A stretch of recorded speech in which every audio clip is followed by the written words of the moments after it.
Podcast is intended for mature audiences.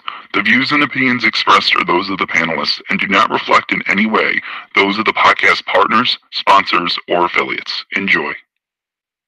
Hi, this is Michael Buffer, and you're listening to the voice of the people. Let's get ready for Boxing Voice. Welcome to ThaBoxingvoice.com. Our show will provide in-depth international coverage of the sport of boxing. You'll receive your daily boxing news and headlines, as well as pre-fight interviews on upcoming fights, along with a detailed review of every fight, the aftermath, and its results. Our audience is second to none, with callers from all over the world. Tune in once and become addicted. The difference between us and most is our continued efforts to prioritize the boxing fans, putting them first, giving them the platforms to express their angers and their celebrations when they pick the winner correctly or incorrectly. Call in and voice your opinion. Make sure you follow us on YouTube and Blog Talk Radio to receive one email whenever a show is scheduled, because we do spontaneous shows you wouldn't want to miss. Now your host, Nestor Gibbs.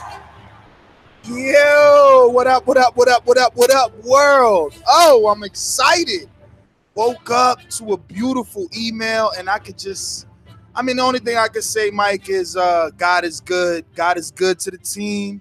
You know, TBV continues to grow, and man, phone call turned hobby, turned business, has made me a very happy man.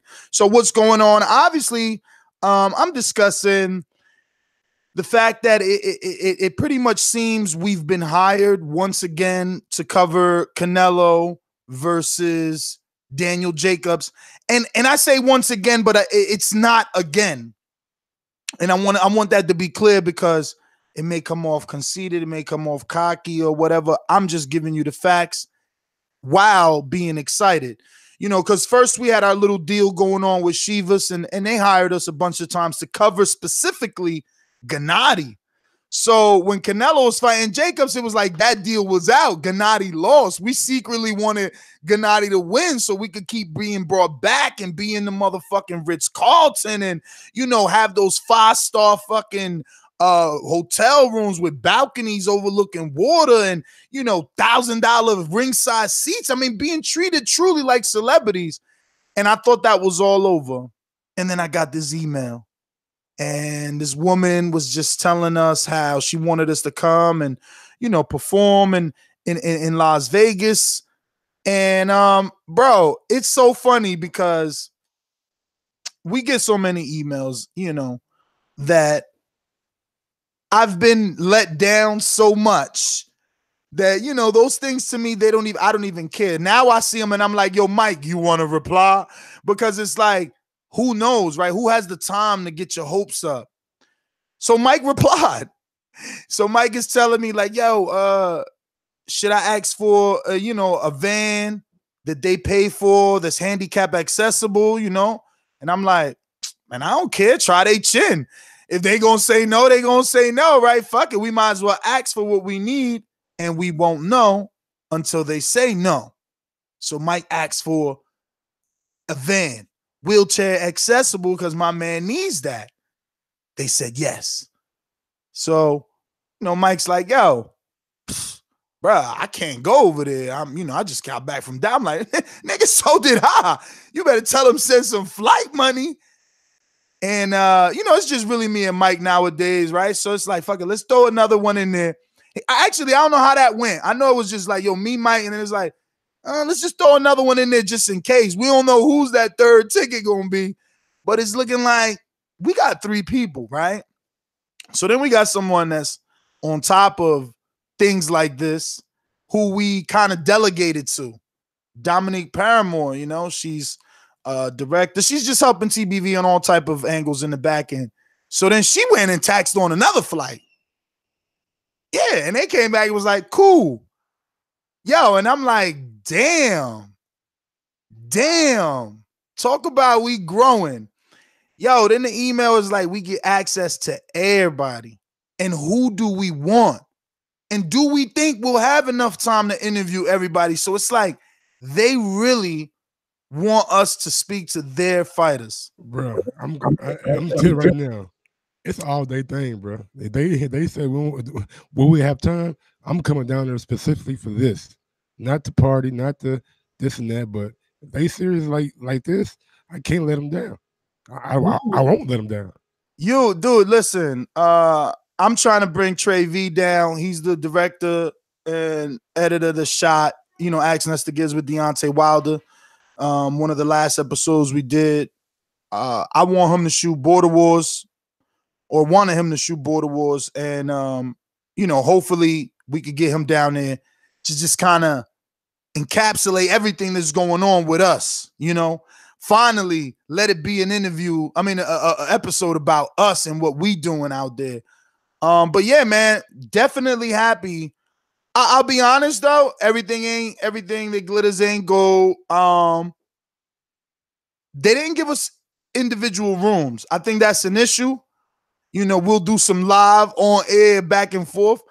I asked her to go back and fight for them rooms. You know what I'm saying? Like, I got a girl. I need to bring her this time. I just can't keep flying around the world and leaving her. So I can't share a room with y'all. Not only that, Dominique is a woman. Now that mean if they only giving 2 rooms, the 3 of us got a room up and she get the 1 room? Like, nah, B. You know, there's a lot of explaining to do, but we on really, really good ground.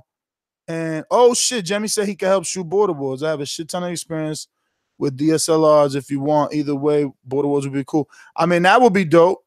That would be dope. Only issue, tell them you need grocery and weed money.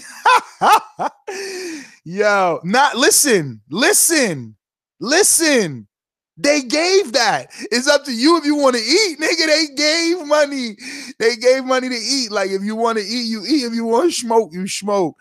But that was one of our things, man. I learned that from Enrique. Shout out to Enrique, casual fan, man. Cause like nobody don't know, man. Nobody know. They like people don't even know the people that are involved with TPV. Like Enrique's big wig, man. It's funny. I was in the movie yesterday and I seen a preview of the last shit he shot with you know, the last OG. And I was like, yo, babe, look, Enrique shot this. She's like, for real? I'm like, no. He really shot the entire season. Like, people will never know. So Enrique taught me that, like, yo, you got to start asking for per diem, B. Like, bro, we can't, like, they got to give us some money to eat, B. And it's like, damn, you know, Enrique taught me that. And I'm like, yo, Mike, make sure you tell them give us some money per day. Nigga, I want to eat per day. Yo, they say, Roof 504 said, I'm surprised Mike didn't ask for a Range Rover. Shit, he asked for a truck. I don't know what they giving him. Shit, I hope Canelo bring his little Mercedes truck like Mike using and shit. Hey man, you know. Tank truck he got. Yeah, God is good, man. God is good. But yeah, man, how's your day been going? I just got my gloves and shit in my hand wrap, so I'm happy about that shit. Start doing my shit tomorrow, man. I did some road work today. Actually, though, I went down from my apartment complex down to the red light and down and back. So got my little cardio on. So yeah, I'm feeling kind of good right now, man. Yeah, no, look, it's been a good day overall. It's been a good day. Obviously, we did a successful morning show, and then I went to the gym. Didn't get there at the time I wanted. Took me about an hour and a half extra between ending the show and getting to the actual gym. So I didn't make it to the gym till 12:30. Shout out to Coach Terrific. I'm parking. Him and Shade Green leaving. She's back from the Hammer Camp, right? Yeah. She get an interview? No. Again, him and Shade leaving. But she was telling me like, yo, I was down there. I'm like, yeah, I know, man. We got to talk. So he's like, yo, you go ahead and use the gym. Damn, I had the gym solo for what I thought. I come out the bathroom. There's a whole nother heavyweight down there about to go to the Bahamas. He got to fight in the Bahamas and shit. Old head too. I was sizing his old ass up because he really old. Like that's crazy. I said, yo, pro. Hey, my nigga said I was sizing the whole ass up. He big as hell. He big as hell. Disrespectful, man. Right. He big as hell. He a heavyweight. So it was like Kevin Johnson, let's say. You feel me? That's how I felt. Like, all right, this Kevin Johnson or Michael Sprott right here. And he international. He about to go to Bahamas and fight. And I'm just like, whoa, okay. But it was just me and him and shit. And you know, he like, yo, come on, young blood, push it. And I'm like, all right, fuck it, yo. So we worked out. No. Come on, man. But listen, I was fishing. I at least fished. I don't know if ultimately, I'm gonna be honest, I don't know if ultimately I would have got in there. I've never ever sparred someone with no one else in the gym, just me and you. Like I've never done that. Oh yeah, dangerous. But I did hit him up like, oh, did you get any sparring? And then he was like, nah, I was sparring here all last week, and I'm gonna spar Wednesday and Friday. So now I know Wednesday and Friday is sparring days and shit. But yeah, man. So yeah, I used the gym and that was cool, you know, being in there. I'm happy with the consistency, you know. I'm happy I haven't gotten like lazy and quit. And it's already on my mind. Like, damn, if they hire us, it's gonna happen to me again. This happened to me last year. You know, it's like I keep having to travel throughout a training camp. But we're gonna set something up to where we know we have a gym where we can go for those. How long is it gonna be? 2-3 days? Yeah, but you always lose that day of travel. You know, you got to be like super in shape and dedicated to be able to work out the same day you flew. I mean, if you wake up early enough, yes, you can.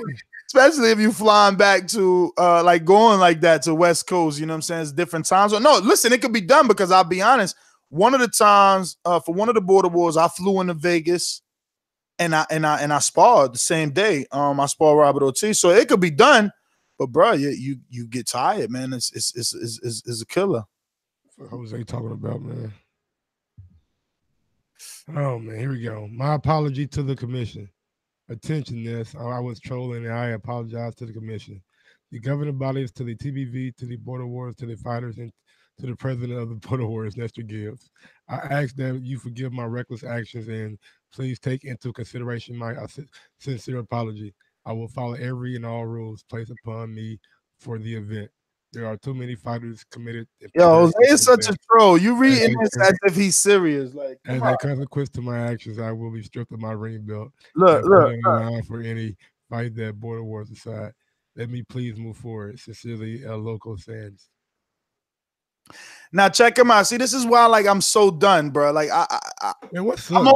I have to leave that shit, bro. Y'all niggas were arguing, man. I'm only gonna talk about this because someone put it as a question on the post. But like, bro, I'm just done, man. Like, this dude he's too much. He's like a giant man child that doesn't stop playing, and it's like, it's cool to play, but we're talking about people taking time off of work. People booking flights, hotels, cars. I mean, so much. And they don't have that issue with me. With me, they ask me, Ness, could you pick me up? Yes. Ness, where should I get a hotel? Here. What's the zip code? This. Where we doing it? Here. You know, I'm on top of things. Meanwhile, Jose is being chaotic, destroying things. And it doesn't make any sense. Now look at him. So you're telling me a guy that's already paid over $1,000, you know, is what Sal claims. He's already paid over $1,000 to get to New York for the June 1st. Now Jose's saying to him in his apology that he's being stripped. So you see what I'm saying? So like, fuck Sal and what he signed up for, the fact that he thought he was getting a unification. No, Jose did some bullshit. So Jose again is going to take it upon himself to fix the bullshit. So Jose's going to strip himself, give his title. And that's the problem. It's Jose. Like, you woke up and you know, you should have read, because you're like, oh, y'all on some bullshit. Bruh, no one in there is complaining, objecting to wearing USA boxing approved headgear. There's nothing wrong with that. Look, I get Jose and like, yo, but I had this headgear. I've done it for this border wars. Check. Noted. We understand. But are we to stick to the standards of the first border wars? Should we never change? Should we not progress? Should we not grow? Mr. Oh, I think this could land on Netflix. Is it going to land on Netflix with everyone wearing the different clothes and everyone wearing different shoes and everyone wearing different gloves and different headgear? No, it's not. We got to be uniform. It's got to look like something. So slightly, we trying to change things. Last season, I spent $360 on fighting shirts so people could wear. And Jose says, no, my ring outfit is better. What do?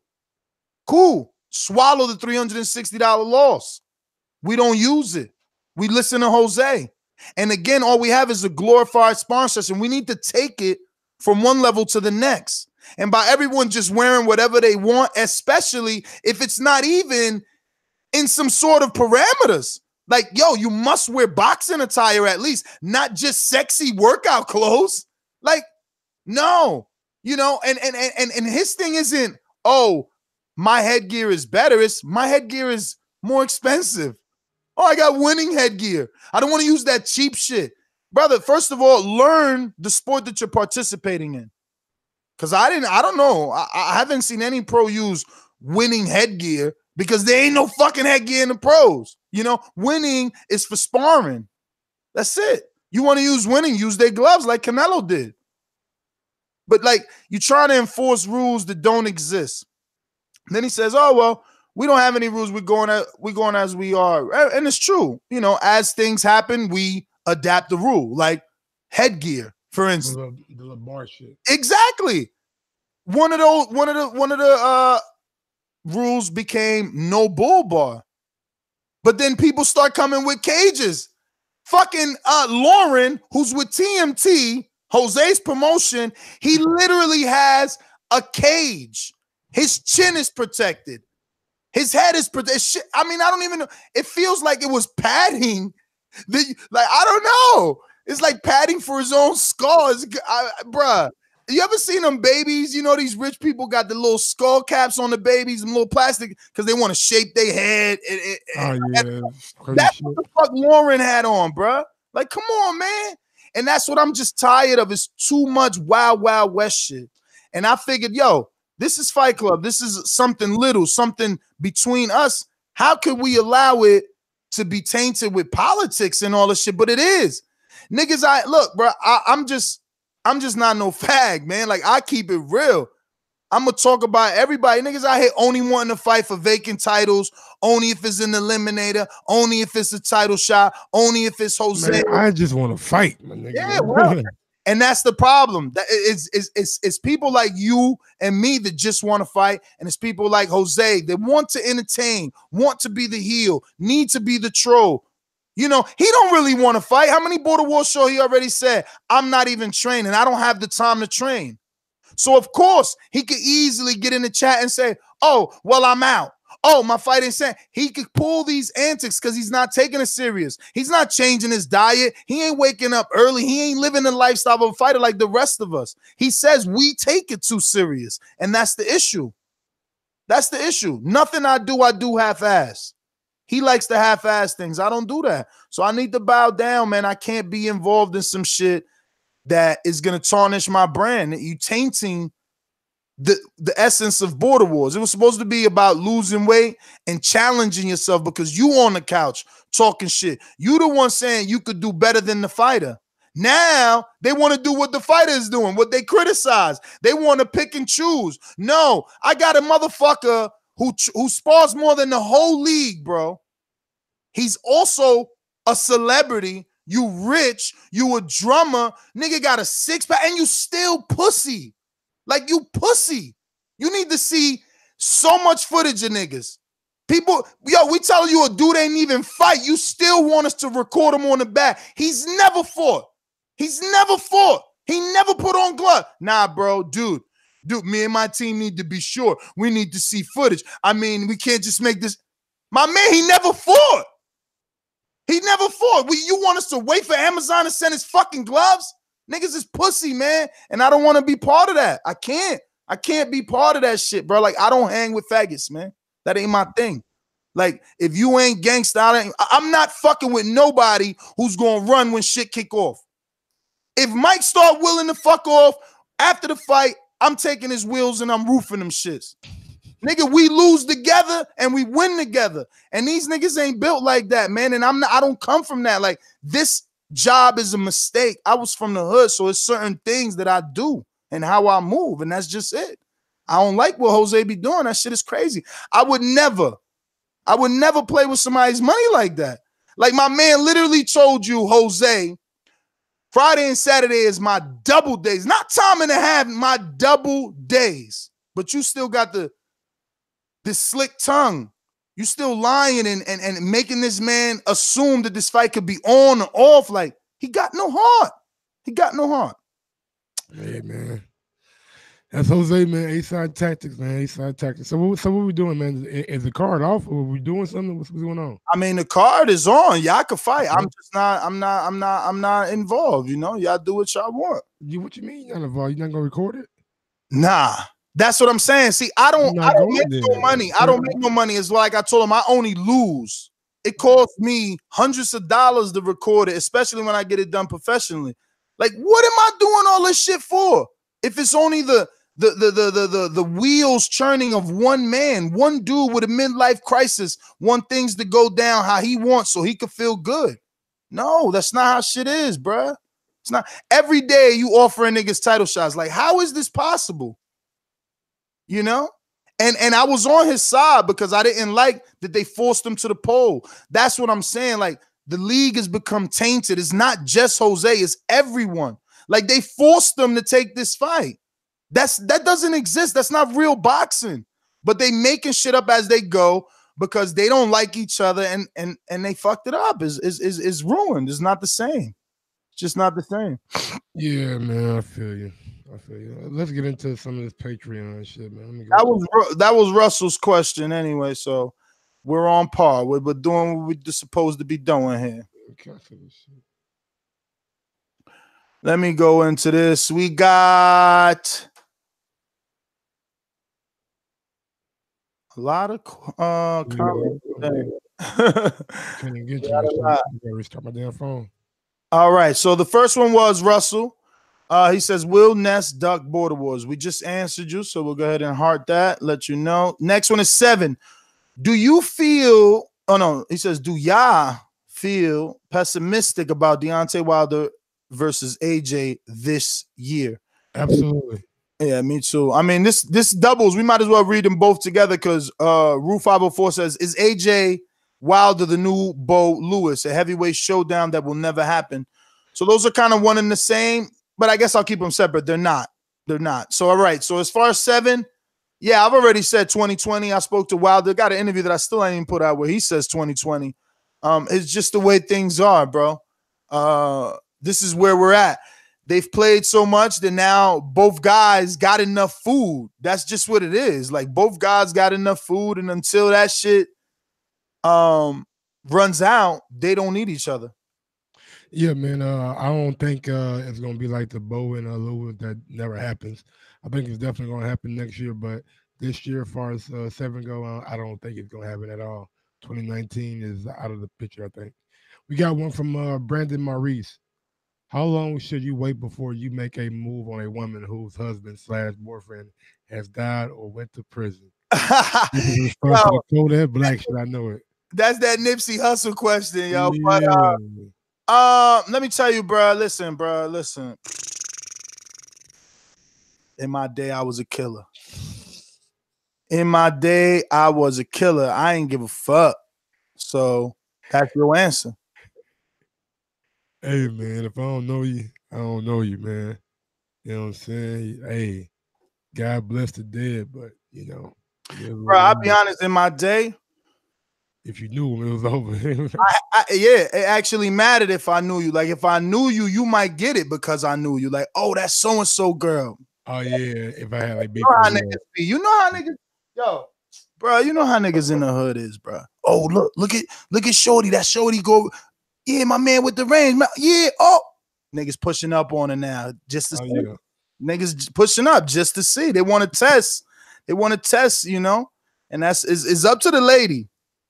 Yeah, man, run up to the lady, man. She holds the key. You know what I'm saying? So if you see it, you know what it is. Yo, speaking up to the lady, I saw this post today of Sierra with Future, and then a side by side of her with her new man, and it was like, funny what a real man does for a woman. And you know, with Future, she was all hood and shit, like with the crop top shirt and leather shorts. But then with him, she was in a gown and the hair all up and shit. Look at yo, internet is terrible, bro. They undefeated, man. I seen goddamn me 50 Cent post that shit about Tierra Marie. Like, this nigga right here don't give a fuck, boy. What'd he post? He put cum dumpster on her lips. Oh my God. But he spelled it C-O-M-E. We got one from Castle Hill. No, we gotta get to the real one. So is it Ed Wilder? Lewis. It'll never happen. I think that back then that was it. That's actually very strange, especially after today's show when we read that some of these heavyweight fights made it up to 1.97 and 1.99 in terms of selling pay-per-views. Very strange. Bowe and Lewis never happened, but I don't think that will be the case with this because Al Heyman is involved and they understand the economics of this big fight, and that's why it's being prolonged because they're gonna squeeze it till it's at the right tax bracket, is what I believe. Yeah, it's definitely not no Bowe Lewis. You know what I'm saying? It's definitely gonna happen, but I just don't think it's gonna happen this year. Big up to Castle Hill Gill. He says Russ is funny as hell. Canna review Netflix new Kevin Hart stand-up special. I just seen that shit. Irresponsible. You ain't seen it? Yo, I was shocked when I turned on Netflix and that motherfucker. I said, Danny Marie said, other than the gun compartment joke, it was pretty trash. Man, he wildin'. Trash. The gun compartment joke was trash. That's the one that was trash. He knew he fucked up. He knew he fucked up, Mike, because he was laughing at his own joke. You know you fuck up when you halfway through your joke, no one's laughing, so you start laughing, acting like it's so funny that you can't continue because your joke's so funny. Like, get the fuck out. That gun compartment part was whack. Like, maybe after the third time, but like he ain't get it. He went into 7 different gun compartments, and we was just tired. We was tired, but and that shit was dope. Me and my girl questioned what kind of relationship him and his wife have, right? Like, it must be a strong one that this entire stand-up was about his faults. Yeah, he done irresponsibly. A lot of that having to do with the wife. And that all came about when the TMZ shit broke. A lot of it having to do with his indiscretions with, in his relationship. And he brought it up, is what I'm saying. But he had to make it funny, so he lied on her a little bit, talking about she liked to be spit on. It was hilarious, though. I mean, I don't know what he talking about. That shit was funny to me. So yeah, check it out on Netflix. Kevin Hart. Yeah, I'm gonna look at this shit, bro. I don't know, man. I never just even thought Kevin Hart was that funny to me. What? Yeah. Who's funnier? I like Mike Epps. Mike Epps had me dying. Oh, bro. Man, he funny as shit though, man. I think his comedy's forced, but send me his latest shit. Like I like D. Ray Davis too, though. Another one that I think is forced. I don't like forced comedy, bro. I don't think it's forced. I think that shit is natural for them niggas. They some goofy ass niggas. We got one from Alex Lemon, Doom Patrol show on DC Universe app. I didn't get it. I didn't know that they had a DC. Listen, app. IG must be the most powerful thing because I'm on the internet 24/7, but I receive all the best advertisements on IG. And they found me. Doom DC app found me. I have not downloaded it yet because it's like, if I download this, now I'm on a subscription. How do you watch it then? It's gonna have to be on your phone. It's like Dazn for DC. No, I'm saying, how did you watch that Doom Patrol? I didn't. I thought you said you did. Like it found you, so you did watch it. No, they found me, so I know of it. They found me on IG. They found. It's like that Marvel shit that Disney is about to do. All I can say is like the WrestleMania and like the Zone. That's all. It's all DC and it's all A shit and it's new. I'm telling you, I'm getting hit with so much DC advertisement on Instagram that is making me want, because it's like I'm seeing program on their shit that I never seen. Like, what you mean? Like give me some shit, bro. Like, I want to know. I don't know. It's just like I get these commercials on my Instagram, and about what superheroes though, nigga? But that's the thing. I don't know them dudes. Oh, okay. But they look cool. The drawings look, the cartoons look good. Like, but I don't know them. It's a whole DC universe. I don't know them niggas. Like, nigga, I don't know Shazam. I went to see Shazam. I didn't even know he was DC. I didn't know what I was watching. I didn't know what was the story, but it's funny as shit, ain't it? But it was good. I like it. I'm gonna go check it out. I would have gone see it today, but I didn't know what time we was gonna do Untitled, so I just stayed out and went to the red light and back. Then I had a friend come over. We smoked a little blunt. Then ordered some food. That's about it. But yeah, man, I want to go see Shazam, and I also want to see that. You said something about Pet Cemetery. Go ahead and spill the beans, because I've seen people not really digging it. Basura B. What you mean by Suda? Stephen King, really? Garbage. I don't know. Listen, I don't remember the first two. I watched them. Don't remember the first two as good as I'm gonna remember what I just seen this weekend. But I feel like they changed the story. I just feel like they changed the story. It was whack. it was whack. And like, yo, how am I watching a horror movie and they taking out like the scenes? Like, yo, if you're gonna kill the kid, kill the kid.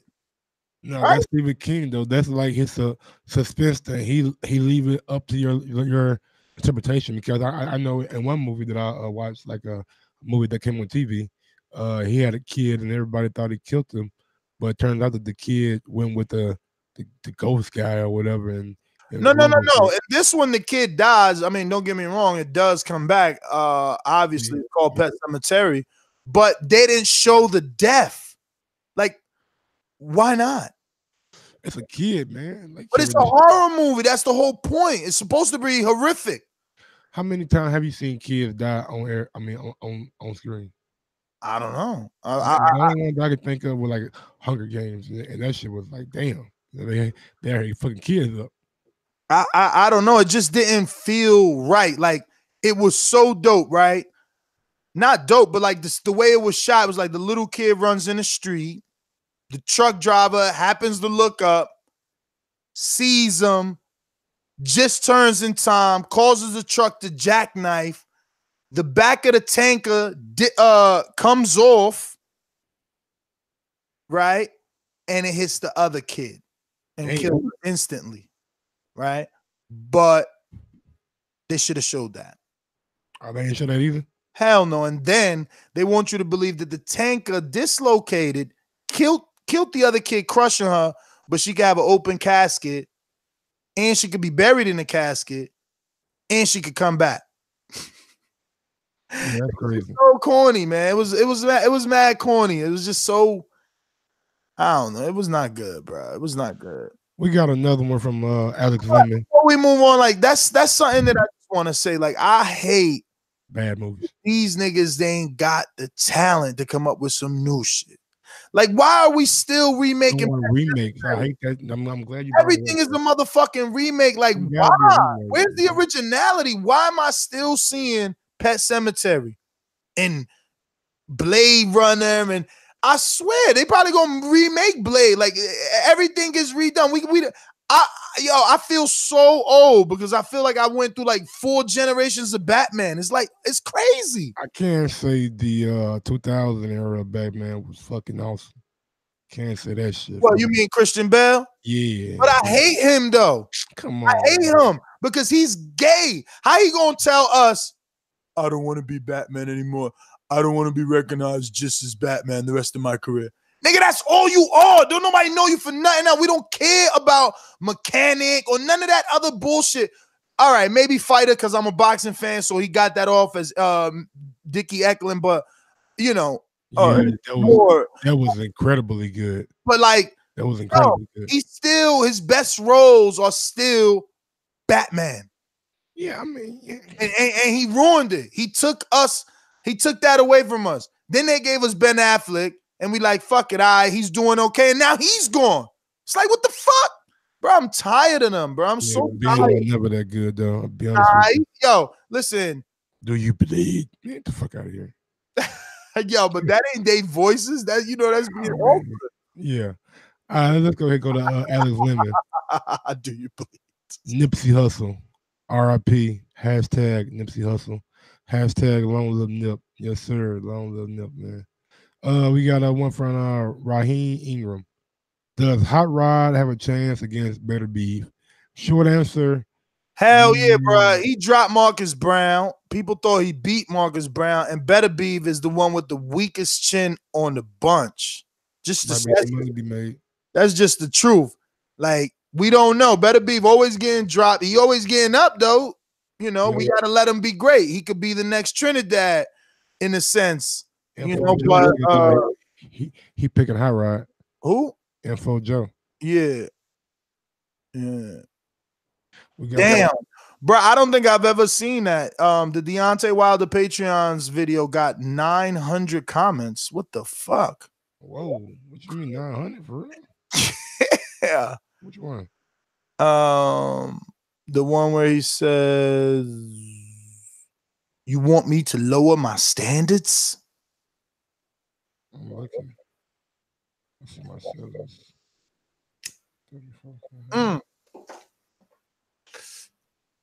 So where we at with the next one? Topic and questions. We got one from Rodney McGee. He goes off and says, 1 second. You did that, the Nipsey Hussle one? No. That's Raheem Ingram. Rodney McGee says, do you think Nipsey Hussle set the blueprint for athletes and entertainers, including boxers, to improve their local communities using their wealth and pulling out outside resources? Or should they be cautious and keep their distance? I think anytime you can build up where you come from, it's a good thing. So, yeah, if people look at what he did by buying that whole shopping mall and employing people in the community and take something from that, it definitely could be a good thing. And I don't know if I would say the blueprint, because we've seen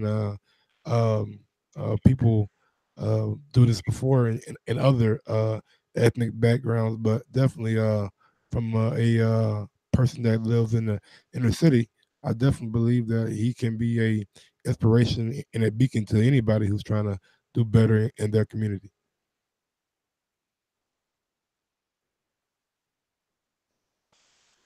Okay, next, anything?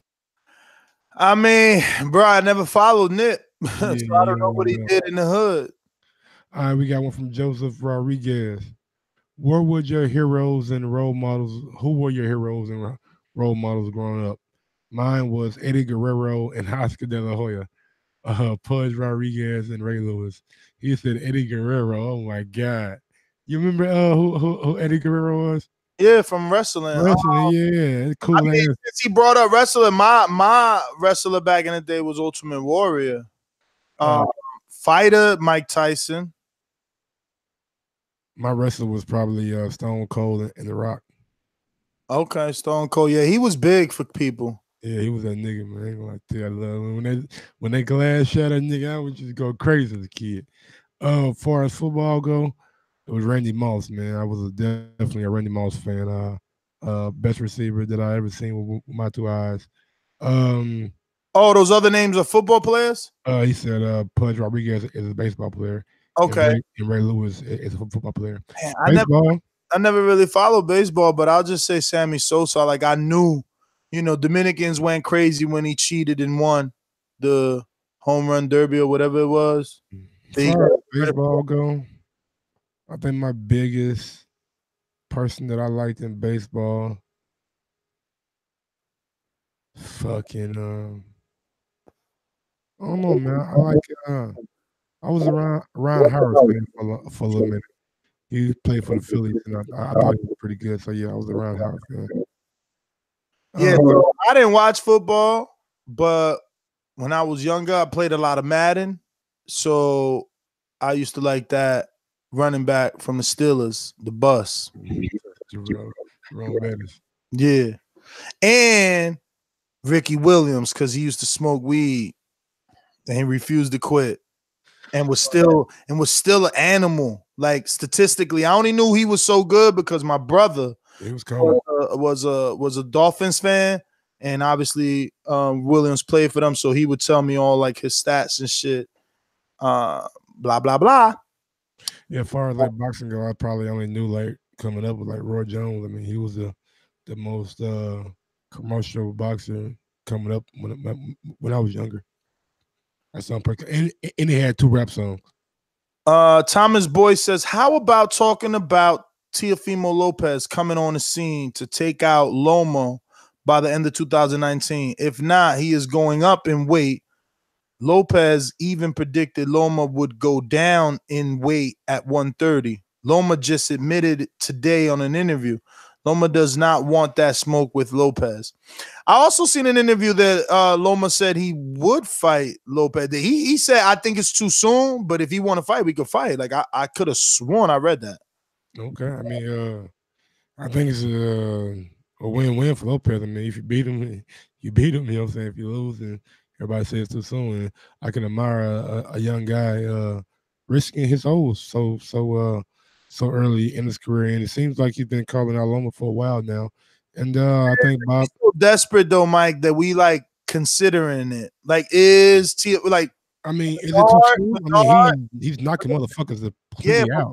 Yeah, but we're talking about Menard and Diego Magdaleno. Right. We're talking about, you know, it's like the big baby thing. It's like saying Bagdon and Thomas Adamek got him ready for AJ, or was it that AJ needed someone? So again, is it he's ready for, you know, Loma, or Loma needs someone desperately because we have no competition for him?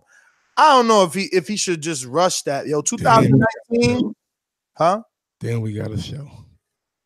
Well, is it a pre-pro? Yeah. I love my train of thought. Yeah, man. I think Loma. You think that's a fucking that shit don't matter? All right. I think you think that matter? I don't know. I think Loma Crawford wanted a rematch because first of all, that could be his manager, that could be promoter, like, bruh. And what the I'm about to go ahead and finish your stand. I'm gonna check FanDuel, see what Crawford is in terms of betting. Like, 90 seconds. I think Teofimo, yeah. Plus, you see, shout out to ESPN with the new BT deal. Man, I mean, not really because it's Con. It's Con though, right? Oh, it is. No, it is BT. It's not ESPN though. ESPN ain't doing shit. BT is carrying the promotion for this fight. That's so crazy when BT isn't Sky. No, but don't matter though. Sky didn't want to put on this pay-per-view because I believe they have 60 seconds. They have something, or I don't fucking know. Maybe. Wow, that's crazy. I think they thought because the Matchroom. This is a Matchroom fight. This is his last. The reason why they turned it down because on the 20th, remember, I think Dylan White was scheduled for the fight. And he got pushed back to May, then June. Disrespectful. Or Kell That's 2 fighters they turned down. Dylan White and Khan. So it's gonna be on BT. Shout out to UK Boxing.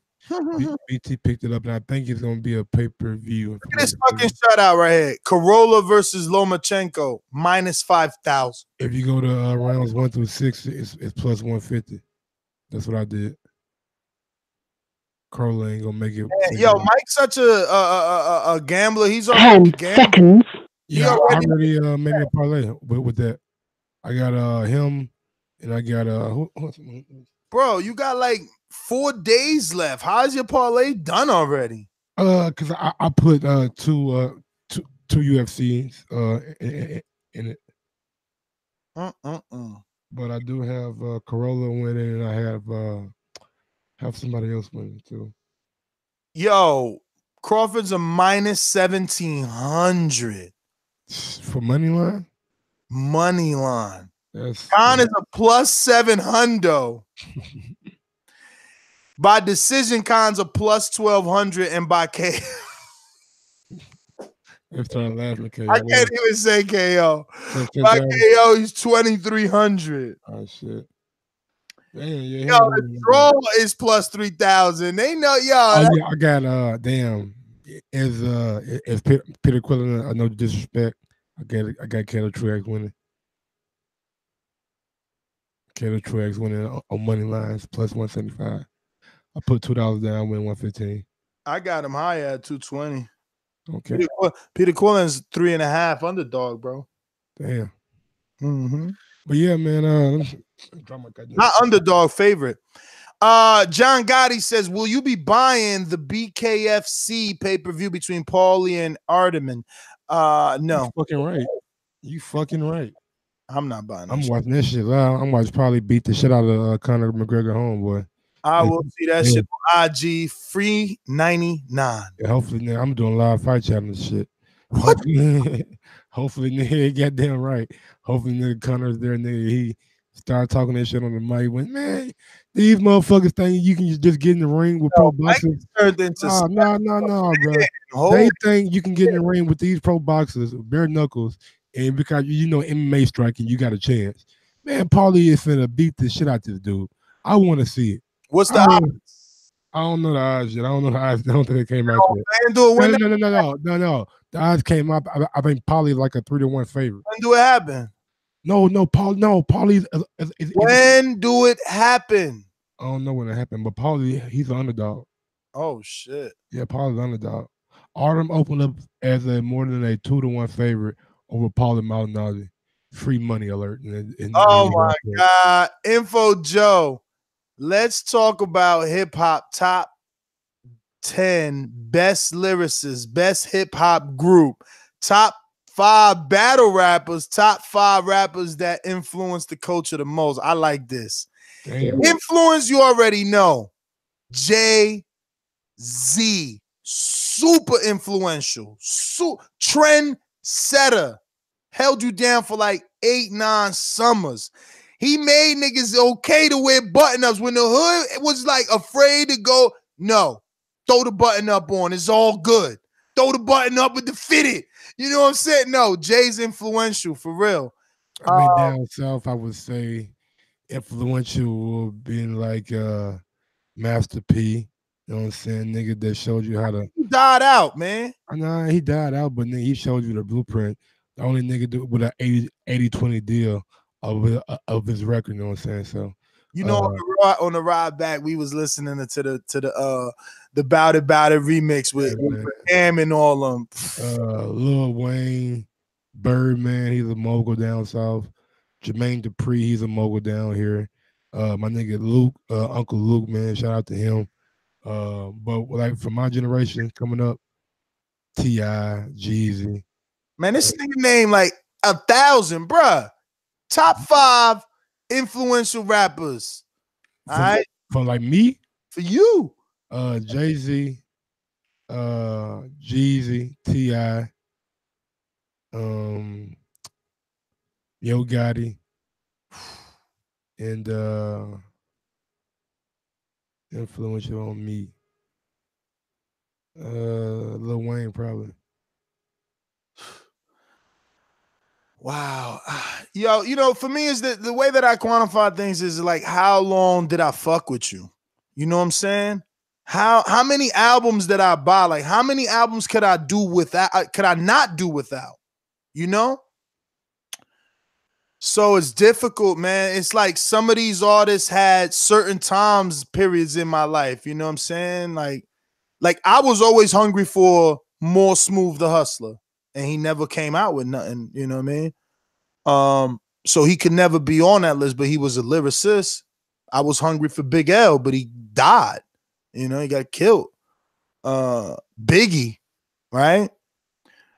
But I'm going to say Big was influential. I think Big was super influential. I don't know if it's an East Coast thing, but, bruh, he even made fat people cool. You know? I don't know. I think Big was influential, bro. I was listening to Big throughout high school. I don't know. I would say Big, Jay-Z. Say Pac. Pac was influential. Can't believe you left him off the list. Yeah, it was tough. He was super influential. I didn't get into Pac till like I was older. And I'm gonna throw Wayne in there because Wayne been around since Bling Bling. So he had kids turn adult fans. And he's still popping now, like to a certain degree. You know what I'm saying? Like he's still out there. Like, I mean, I would buy a Wayne and Weezy, same person, Wayne and Jay-Z feature song if it was a single, or Wayne and Drake new song, or Wayne and Tory Lane. Like, I'm on it. Whatever he dropped right now, kinda, I might just be on it. It depends subject matter. Top 5 battle rappers though. I don't know. Did I get the 5? I said Wayne. That was 4. I'm gonna throw Jeezy in there. He was influential for me. Yeah, I ain't got no top 5 battle rappers. Jeezy made me believe for real. Like, yeah, nigga, he made me believe I could do it. Nigga, yeah. If you can start 1, you can start 10, dog. Yo, that Recession album was on repeat for like, classic, I don't know, a whole year for me. Classic, man. So I didn't really listen to like battle rap, so I ain't really got nothing for that. Yeah, well, I did. I fucked with Cassidy, obviously.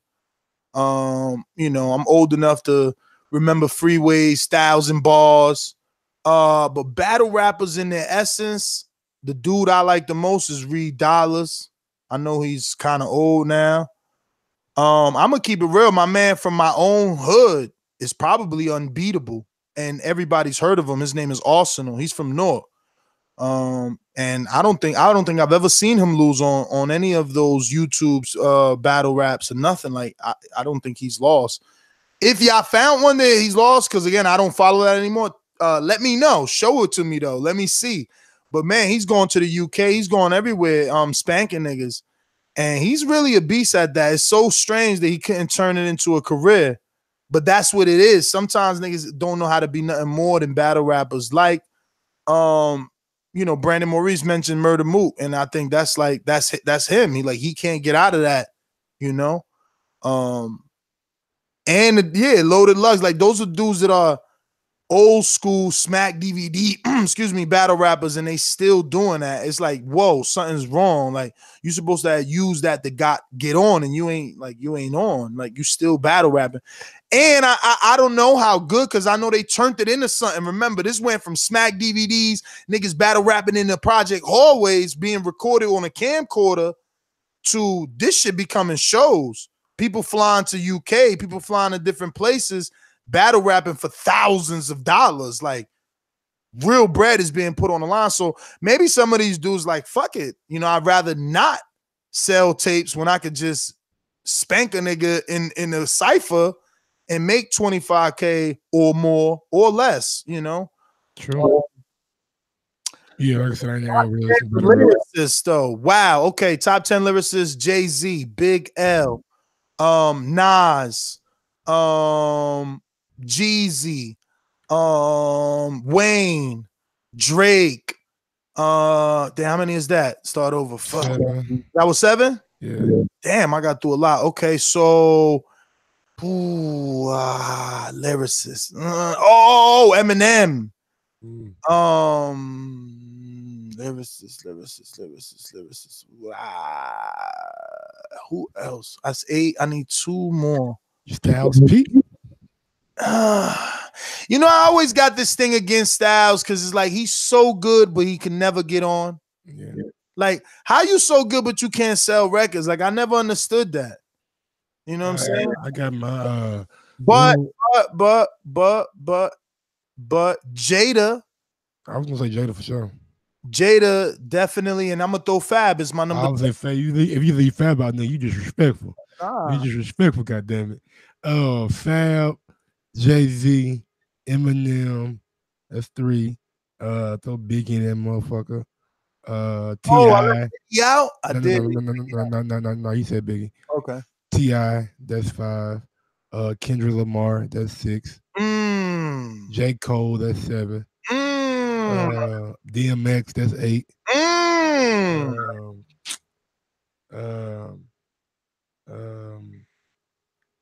Shit, I like Saha the Prince. That's 9. Never heard of him. And I like I ain't gonna lie, I like Chameleon there, man. Chameleon. Oh my God. Yo, I will say, I would swap my Young Jeezy for T.I. T.I., man. if I'm gonna pick a South dude, then T.I. is more lyrical than Jeezy. But man, Jeezy just had like Jeezy make you feel it. Yeah, it just felt good. But T.I. is lyrically a beast. You know, honorable mention is Ludacris. Oh shit. Honorable mention is sad because I've seen him get on some remixes and really murder them shits. But like, cause that's never that's the issue. You know, some of these dudes can do but don't do until they need to, and then it's just like that's not really your thing, so we don't remember you for that. But whenever he won, he could definitely get nasty. Big up to my nigga Young Dro. Malcolm Burke. I used to fuck with Young Dro on that first Grand Hustle album. That nigga can rap, man. Malcolm Burke. Talk about pros and cons for each and the Joshua versus Miller fight. Pros for Joshua, you know, he's been there, got the experience, been in tough fights, knows what it takes, been down, got up. And shit, technically, looks like he's a better boxer than Big Baby. Pro for Big Baby, shit, he throws a lot of punches that keep coming. He ain't 300 pounds, you know what I'm saying? And I don't think Joshua has fought anybody the likes of Big Baby. Pros and cons, man. I mean, is there any cons for Joshua? Like, I mean, the only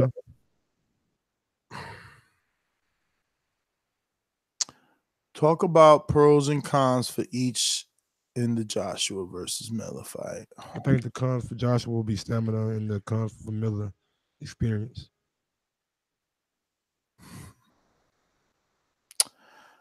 I don't know that Joshua has any flaws in this fight. Styles make fights with other people.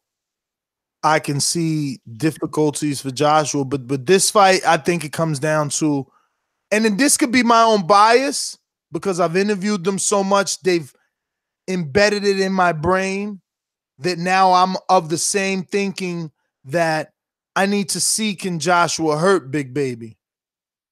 And if he can't, then there's an outcome, and vice versa.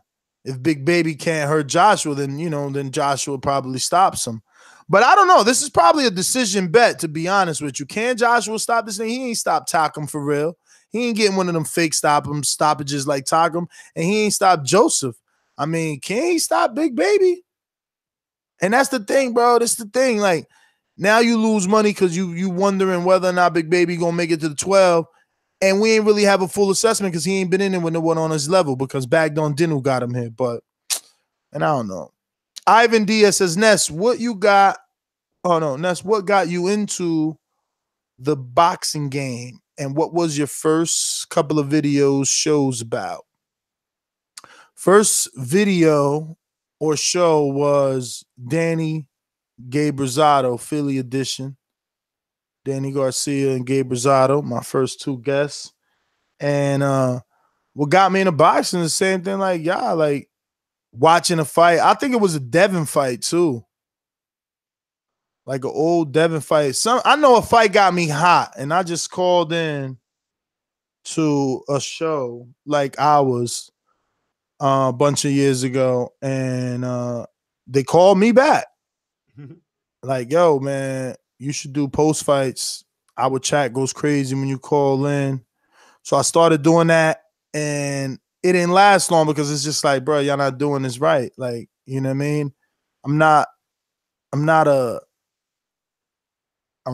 dude that bites my tongue, and I just felt the fans or listeners, callers, weren't getting enough time. Like, there was so many other shows out at the time, you know, that egotistically I'll say I swallowed, used to take callers, but shit on callers. Like, people say I shit on people, but I give you your 3 minutes or whatever time is allotted at that time of the show.